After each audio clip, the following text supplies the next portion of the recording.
Hello guys, this is IPTech here and I'm back with another video. This video is gonna be about the recent GTX 1070 benchmarks that have come out. I know I'm a bit late on them, but also I wanted to include in this video the Intel i7 Enthusiast platform update, or the Broadwell-E line coming out and being announced by Intel, and the pricing, and also the benchmarks have come out officially as well. So first I want to go over quickly over the GTX 1070 performance and benchmark results, which the GTX 1070 is gonna hard launch in about 2 weeks now from now, also on the 10th of June, and we already have benchmark results to see what kind of performance to expect. And I already actually made a video about the rumors. There was leaked performance or 3D Mark V strike performance for the GTX 1070 before the actual benchmark results came out, and I already did a video on that, but by the time I got to actually around to making it, the actual benchmark result came out of nowhere. I didn't expect them. We didn't get an NDA date lift for the 1070, but we do have now the benchmark results, and I'll include that slide so you can see on the screen in front of you what kind of performance before the benchmarks came out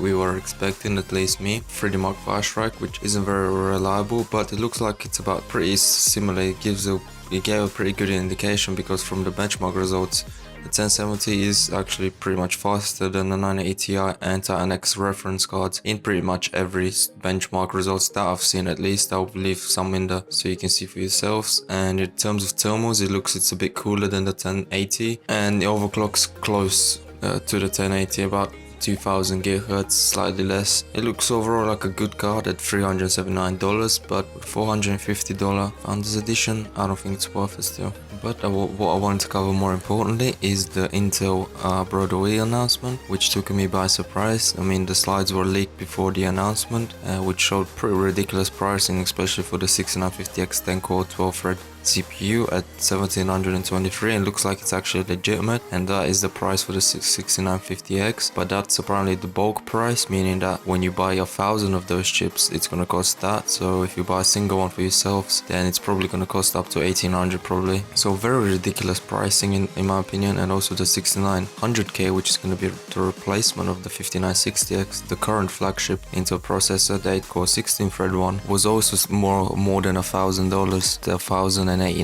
So that's again bulk pricing, meaning that's going to be like $1,100, which is a bit ridiculous. And apparently the price actually got increased before the announcement, or very close to the announcement. They actually increased it, and I don't have a reason for that yet. I don't know why they've went ahead and increased the price, but it looks like the Broadwell-E line is going to be overpriced in my opinion. Like the bottom end 6800K is $434 at bulk pricing, meaning that's going to be like $500, which is about $200 more than 5820K, which is replacing it. This should be replacing, and it seems like the Broadwell line might not be a great buy, and probably only good for the enthusiast market that's gonna be able to afford those prices, and actually needs the high-end CPUs for heavy workloads. But we also have the benchmark results for these Intel, especially for the Intel 6950X. There was a video from Pulse Hardware which he released today as I'm recording this video about the benchmarks, and looks, I mean, when overclocked against the 5960X,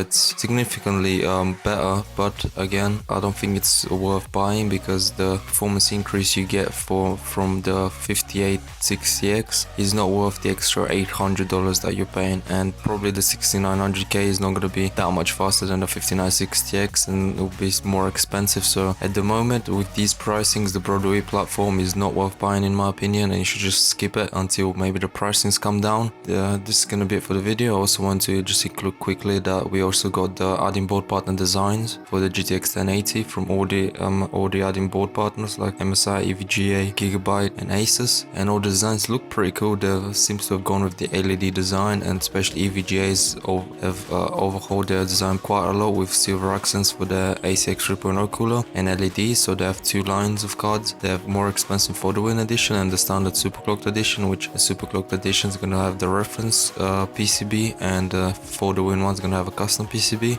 and LEDs. But I will leave some pictures to all the designs that haven't been announced so far on the screen, so you can check them out for yourselves. But overall they look pretty good in my opinion, especially the EVGA one. I do like the silver accents. But this is gonna conclude this video. I hope you enjoyed it. Make sure you subscribe to my channel for more videos like this, and maybe give this video a like, and I'll see you guys next time.